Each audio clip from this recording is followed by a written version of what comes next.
Well, if you're Joe Biden, you're secretly feeling pretty confident right now. Your approval ratings, yes, are at the bottom of the tank. Polling shows that Trump might beat you in November.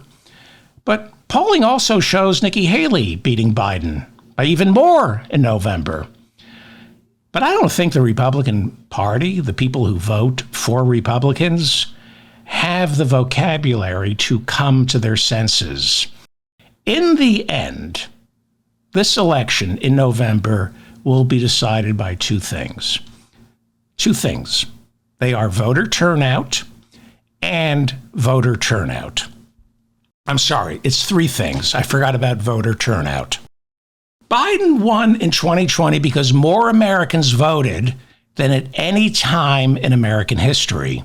66% of eligible voters cast a ballot in 2020. That is the highest percentage of eligible voters since 1900, before women could vote.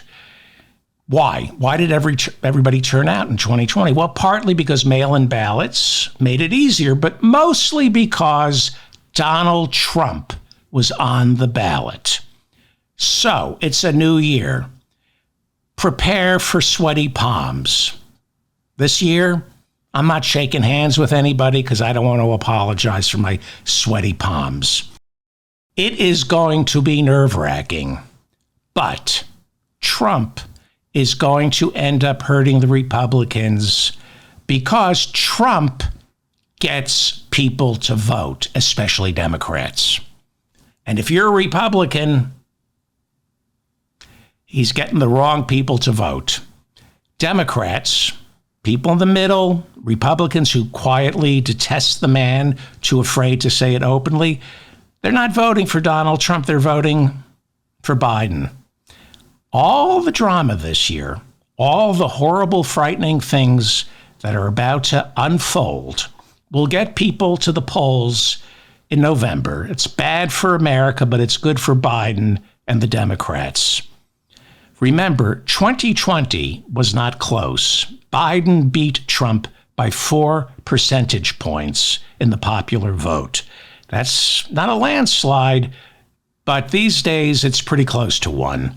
Hillary beat Donald Trump by 2 percentage points in 2016. So why did Biden do better than Hillary? Because there was a 7% increase in voter turnout in 2020. Like I said, the more Americans vote, the better Biden and the Democrats will do. How do you increase voter turnout? You scare the crap out of people. Everyone I know, including me, is terrified that Trump is going to get a second term. And as I said on the podcast this week, my friends keep telling me America's turning into Nazi Germany. Really, Nazi Germany. Germany, home to Einstein, Martin Luther, Karl Marx, Immanuel Kant, Thomas Mann, Beethoven, and Bach. Don't flatter yourself, America. We're too stupid to turn into Nazi Germany. Plus, like I keep reminding you, we're never going to march in lockstep here in America because we all hate each other. So we're not turning into Nazi Germany. But it's good to think we are. It's good to think Trump is the most dangerous human on the planet because, if elected, he could be. Then again, if elected, so could Ron DeSantis, Vivek Ramaswamy, Chris Christie, and Nikki Haley. You should be terrified of these people. And this is going to be a terrifying year. But if we stay terrified, voter turnout increases and Trump loses. Stay terrified. Remain scared. I get a lot of things wrong, but one thing is for certain. When everybody votes, Democrats win. That's why Republicans are constantly screaming voter fraud and insisting on voter ID, even though the only examples of anyone voting twice in an election always turns out to be some Republican, and they got caught. They didn't get away with it. Voter fraud doesn't exist, But Republicans can't win unless they suppress the vote by making it hard for everyone to cast a ballot.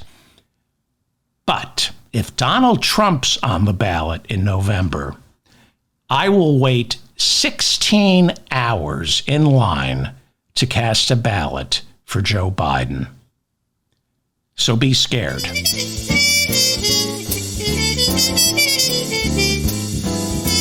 It's time right now for the David Feldman Show. So get your ears on right, buckle in real tight. He's got a lot to say.